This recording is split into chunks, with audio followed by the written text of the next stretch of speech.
Bonjour à toutes et à tous, merci de votre présence aujourd'hui pour la présentation de la solution Netflix Data Classification qui sera présentée par moi-même, Tierno Camara, Security Process Engineer chez Infinigate France depuis maintenant presque bientôt 4 ans, affilié sur différentes marques telles que Checkpoint qui sont majoritairement connues comme des grandes personnes autour de l'aspect firewalling, mais aussi d'autres solutions diverses telles que Ubico qui fournit de l'authentification forte, de solutions de type MFA, mais aussi de Netflix, d'où ma présence aujourd'hui, qui permettra de faire un audit de votre système d'information, que ce soit une infrastructure Active Directory, Exchange Online, SharePoint, ou bien encore des serveurs de fichiers, que ce soit du WFS, du NetApp, de l'UMC et ainsi de suite. Mais ce qui nous intéressera majoritairement aujourd'hui, c'est surtout la partie data classification. Vous avez vite comprendre pourquoi. Donc, pourquoi nous sommes ici? Eh bien, tout simplement parce que la donnée est finalement un point de sécurité un gros point de faiblesse qui est important de protéger. Car vous imaginez si vous avez des données de type sensible, je vais prendre le cas d'un brevet, vous avez un brevet, vous imaginez s'il y a une fuite de données à 2 heures du matin, parce que généralement, je pense qu'à 2 heures du matin, vous êtes en train de dormir. Donc, il est important de surveiller les actions qui sont effectuées euh, à toute heure et par la suite d'effectuer des actions de remédiation ou bien d'alerting. En parallèle, ce qui sera intéressant aussi, c'est d'être en capacité, et bien simplement sur les fichiers que vous avez, de savoir quel type de données vous avez au sein de votre réseau, et tout simplement voir s'ils sont compliance avec certaines normes, telles que la GDPR, l'ISO 27001, et ainsi de suite. Sachant qu'aujourd'hui, vous savez qu'en France, on a le fameux droit à l'oubli, et il est vraiment difficile de pouvoir répondre à la demande d'un employé qui demande d'effectuer un droit à l'oubli si on ne sait pas qu'est-ce qu'il y a au sein de notre réseau. Ce qu'il faudra comprendre sur la partie data classification, c'est que la partie data classification, comme vous pouvez le voir, fonctionnera sur les serveurs de fichiers, que ce soit du Nutanix, du NetApp, SQL Server, de l'Oracle, Google Drive, Box, Dropbox, Exchange, ainsi de suite. Pour ceux qui ne sauraient pas qu'est-ce que c'est concrètement le Network Data Classification, pour faire simple, Network Data Classification permettra de faire de l'indexation et de la classification. Qu'est-ce que l'indexation? L'indexation, c'est quelque chose, généralement, vous avez un poste Windows. Sur le poste Windows, vous êtes d'accord avec moi, quand vous faites une recherche, c'est assez rapide. Eh bien, ça, généralement, c'est dû à l'indexation. Pour vous schématiser ça, vous cherchez le mot Toto et vous avez 40 dossiers qui contient 20 sous-dossiers. S'il n'y a pas d'indexation, eh bien, vous cherchez un fichier qui contient le mot-clé Toto, ça doit chercher dans le dossier 1, dans le dossier 2, 3, 4, ainsi de suite, et bien évidemment dans les sous-dossiers. Mais bien si le travail a déjà été fait au préalable, forcément la recherche sera beaucoup plus rapide. Et là, c'est le but de l'indexation. Deuxième chose, on effectuera de la classification. Donc, pour schématiser ça en vous donnant un exemple, l'indexation permettra, sur plein de fichiers, de détecter des éléments sensibles. Par exemple, un numéro de carte bancaire, un numéro de passeport, ainsi de suite. Une fois qu'on a récupéré ces mots-clés du fichier, on sera en mesure de les classer parce qu'on appelle des taxonomies. Donc, taxonomie type GDPR, ISO 27001, etc. Par la suite, vous, ça va permettra de générer un rapport qui comportera tous les éléments qui sont catégorisés de type GDPR. Et ça, c'est très intéressant, tout simplement pourquoi? Pour vous donner un exemple, vous avez un serveur de fichiers avec 10 Tera de données. Bien évidemment, vous ne savez pas qu'est-ce qu'il y a sur 10 Tera de données. Vous imaginez même si ce serveur de fichiers est mis à jour dynamiquement en temps réel, ça sera compliqué. Là, c'est le but de Netflix Data Classification. Pour vous expliquer un peu comment l'architecture va fonctionner, ça sera vraiment très simple. Ce que vous retrouvez en haut à gauche, c'est surtout les sources de système. Donc, les systèmes qui sont pris en charge pour l'indexation et la classification. On retrouvera du ChartPunch, de l'Exchange hybride, que ce soit du on-prem ou encore de l'online. De ChartPunch sera la même chose. Et voilà. Bien évidemment, la liste n'est pas exhaustive. Vous pourrez retrouver la liste tout simplement sur le Help Center de Netflix Data Classification. Pour pouvoir gérer l'aspect de la solution, ça se fera au travers d'une console web. On pourrait gérer depuis n'importe quel navigateur, que ce soit du Chrome, Firefox, Edge, Opera, et ainsi de suite. Au moment où l'indexation sera effectuée, ça créera des petits fichiers, ce qu'on appellera des fichiers CSE, qui contiendra tout simplement l'indexation des fichiers, qui sera stocké généralement sous le serveur Netflix Data Classification. Et en parallèle, on aura également des éléments qui seront stockés dans la base de données du serveur Netflix Data Classification. Donc généralement, l'architecture sera fait en deux tiers. Le serveur Netflix Data Classification, qui aura en parallèle une partition qui stockera les fichiers CSE, et en parallèle un deuxième serveur qui sera Netflix Data Classification, le serveur SQL. Les performances peuvent être assez conséquentes, comme vous le constatez à l'écran. Généralement, quand on a un serveur de fichiers avec environ 8 Tera de données, eh bien, on aura un serveur SQL avec 8 cœurs, une CPU 32 Go de RAM, et on aura 10 kilobytes de fichiers par fichier indexé. Donc, imaginons que vous avez 8 millions de fichiers, vous faites 10 kilobytes fois 8 millions, ça vous donne la volumétrie qui sera donnée au serveur SQL. En ce qui concernera le serveur Data Classification, ça sera 8 cœurs et ainsi que 16 Go de RAM. En ce qui va concerner l'espace GIG, ça sera très simple. Vous prenez 8 Tera et vous faites 8 Tera moins 35%. Et vous avez la volumétrie qu'il faudra allouer au serveur Netflix Data Classification. Bien évidemment, vous avez le droit de vous gérer les prérequis, mais c'est pas ce qui nous intéressera pour cette présentation.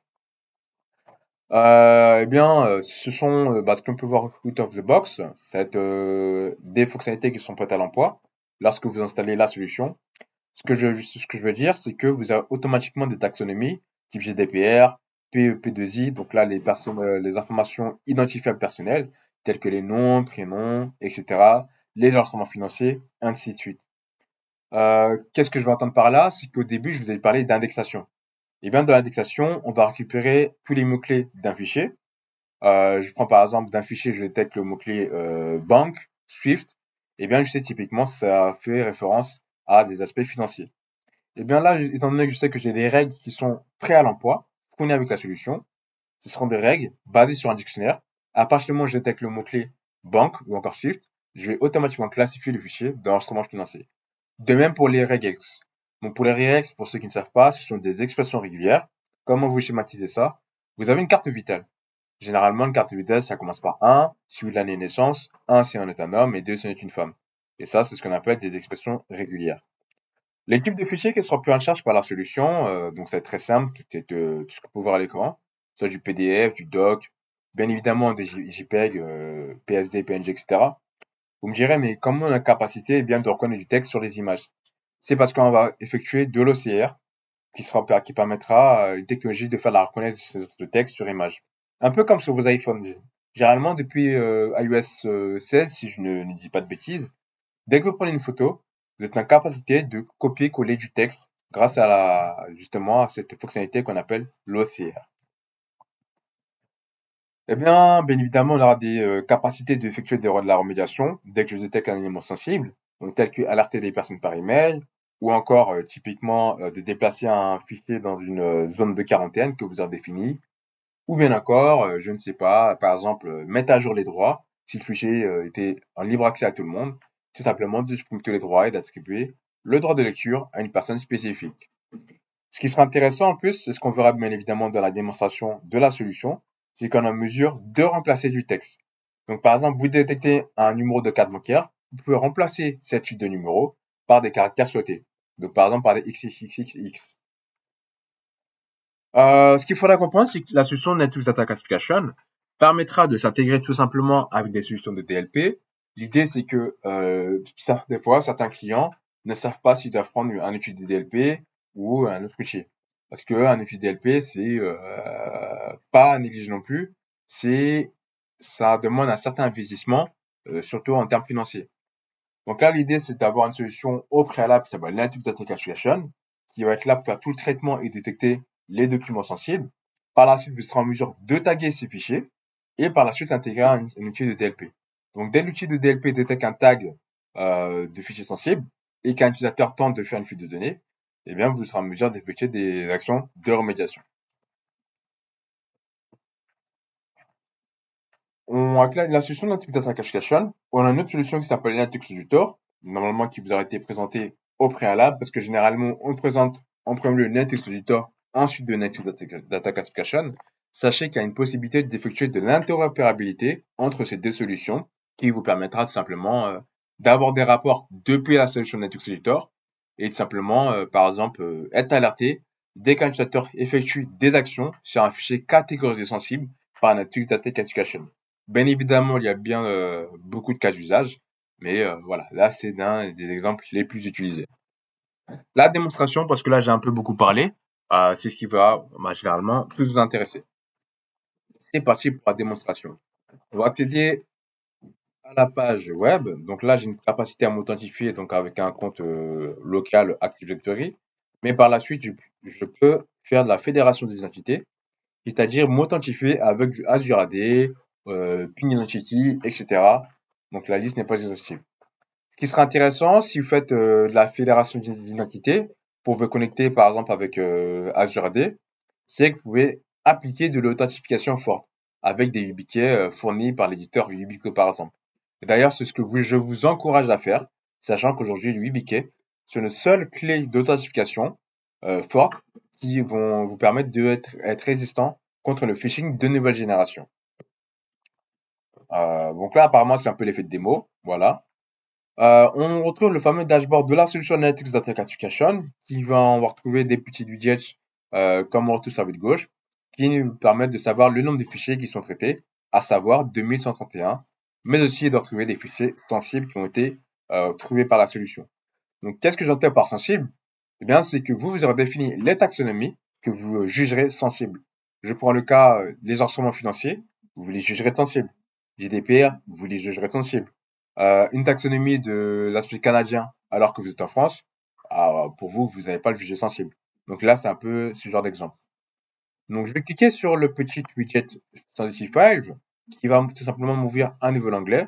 Il va me générer un rapport avec les fichiers qui ont été détectés de sensibles. Je prends le cas de signature. Je retrouve que ce fichier PDF signature a été catégorisé de PDI, donc Personal Information Identifier, donc soit le nom, prénom, etc., d'aspect enregistrement financier, de GDPR, et ainsi, en plus, de ma taxonomie Infinigate. Cette taxonomie Infinigate, c'est la taxonomie que j'ai créée moi-même.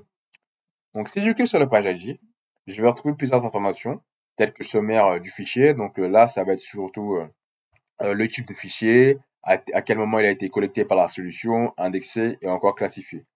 Dans la partie texte, j'aurai tous les 13 textes qui auraient été extraits par la solution. Ça serait quelque chose de très intéressant. Surtout quand on aura des images, ça serait très intéressant de pouvoir récupérer le texte. Donc là, c'est le genre de choses qui est pris par la solution. Dans la partie metadata, ben, ce sont tous les metadata du fichier. Donc là, c'est tous les metadata de ce fameux fichier PDF.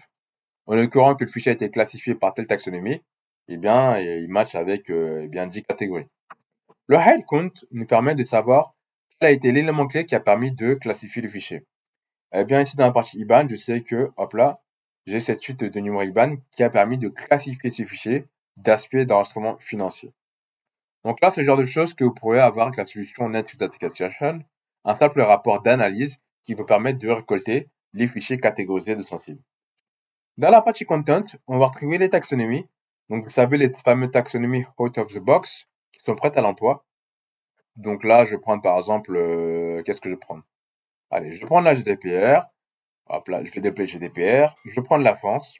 Et dans la France, je vais prendre par exemple French Personal ID. Donc dessus, je vais retrouver les fameux indicateurs qui permettent de classifier les fichiers, tels que ici les fameux mots-clés, code sécu, identité nationale, ainsi de suite, mais également les expressions régulières. Donc, vous savez, quand je prends l'exemple de la fameuse carte vitale, je détecte un numéro de suite de carte vitale, eh bien, je classifie d'aspect GDPR. Dans la partie browse, je vais être en mesure de recréer tous les fichiers qui ont été classifiés dans la partie GDPR pour la France et de French Personal ID. C'est ce qu'on retrouve ici avec eh bien, les mots-clés qui sont soulignés. Donc, je clique sur le petit i. Je le retrouve toujours pareil, comme dans la partie de rapport de fichiers sensibles. La partie texte est extrait, les métadatas, la classification et qu'est-ce qui est permis de classifier ce fichier de GDPR, France et French Personal ID. Donc ça, c'est la première des choses.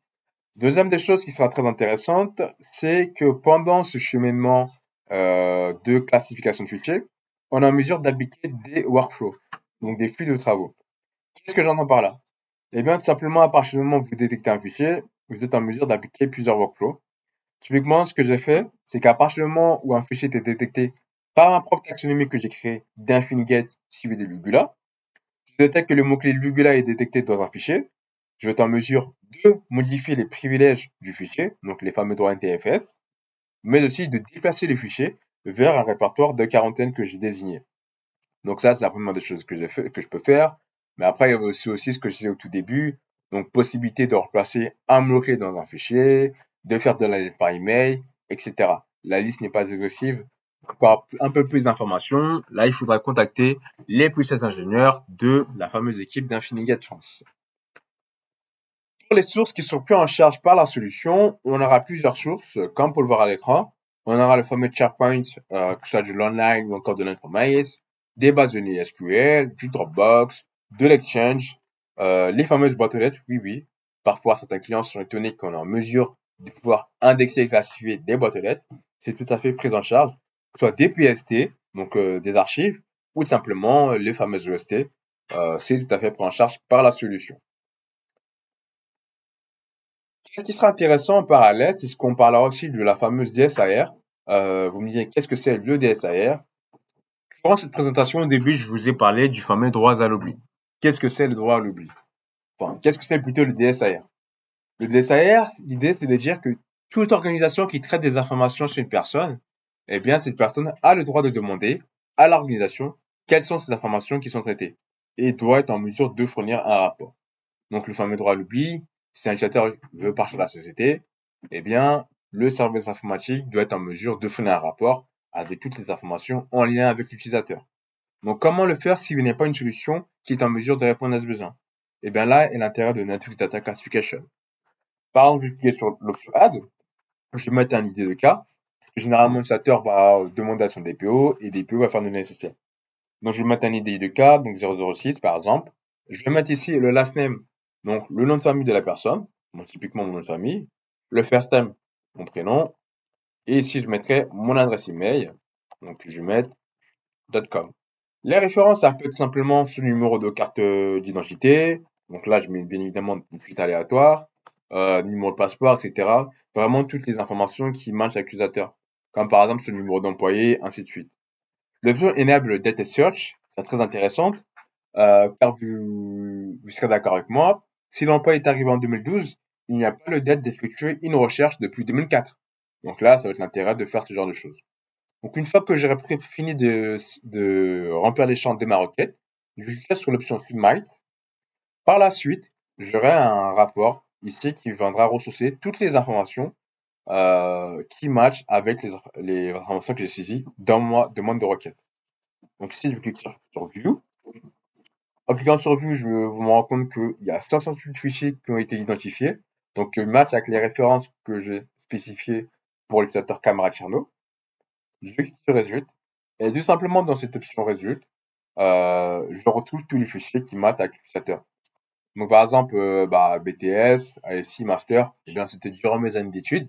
Forcément, il y a mon nom, prénom, ainsi de suite. Donc là, je peux clôturer ma requête et je peux cliquer sur Close. Donc voilà, qu'est-ce qui est en mesure de fournir la solution Netflix Data Classification. Donc bien évidemment, je ne vais pas vous montrer toutes les fonctionnalités, mais ça, c'est les fonctionnalités les plus intéressantes fournies par la solution Netflix Data Classification. Pour avoir un peu plus d'informations ou vraiment de faire une présentation vraiment en détail, n'hésitez surtout pas à nous contacter. Donc là, on va poursuivre par la suite de cette fameuse présentation. Bien évidemment, il y aura des petits liens utiles tels que vous avez une capacité à tester la solution. Donc par exemple, Netflix Editor, vous pouvez le tester et télécharger automatiquement depuis le site web de Netflix avec une version d'évaluation de 20 jours. De même pour la partie Data Classification, sauf que pour la partie Data Classification, il faudra nous contacter à Fingate France pour qu'on fasse la demande, pour qu'on vous fournisse une licence d'évaluation pour tester la solution, ou encore tester la solution depuis un navigateur pour voir en démo. C'est tout à fait possible avec le lien hypertexte que vous pouvez voir au milieu. netflix.com/go/browser_demo. Ou encore le one-to-one démo. Eh bien, c'est un peu ce que je fais aujourd'hui avec cette présentation en vidéo. Mais là, c'est que vous avez un ingénieur attitré d'Infinigate France pour vous faire une petite démonstration. Pourquoi Netflix? Eh bien, tout simplement, dans un premier temps, c'est qu'on aura un bon écosystème d'intégration. On pourra s'intégrer avec des outils d'informatique, tels que des outils de DLP ou encore des outils de ticketing. Là, je fais un peu référence à Netflix Editor. Mais ce qui sera très intéressant, c'est juste d'avoir un support qui sera très réactif. Parce que bien, c'est bien beau d'avoir une solution, mais les jours où on a un problème, car le ski zéro n'existe pas, il est important d'avoir un support réactif et qui est vraiment qualifié pour résoudre le problème. C'est ça qui va être intéressant avec le NetX Auditor ou encore Data Classification et ses autres solutions. Qu'est-ce qui fait que NetX Data Classification est unique? C'est dans un premier temps, on va être en capacité d'utiliser des termes, bon, pour faire en français, ça va être des mots-clés, un terme composé plutôt. Par exemple, rouge-gorge, c'est un mot composé. Donc, normalement, vous avez le mot rouge et vous avez le mot gorge. Mais on parle souvent de rouge-gorge, par exemple l'oiseau. Ça fait un mot composé. Et ça, c'est le genre de choses qu'on est en mesure de détecter avec la solution Native Data Classification. Ou encore une capacité de gestion des taxonomies de manière granulaire, donc soit avec des regex, avec des mots-clés, des phrases, ou encore, voilà, là, ce n'est pas exhaustif, mais il y a vraiment plusieurs combinaisons d'indicateurs vous permettant de classifier un fichier. Et c'est ça qui sera réellement les grandes forces de la solution Native Data Classification. Voilà pour cette présentation de Native Data Classification. Et n'hésitez surtout pas à nous contacter. Infinigate France. Voilà.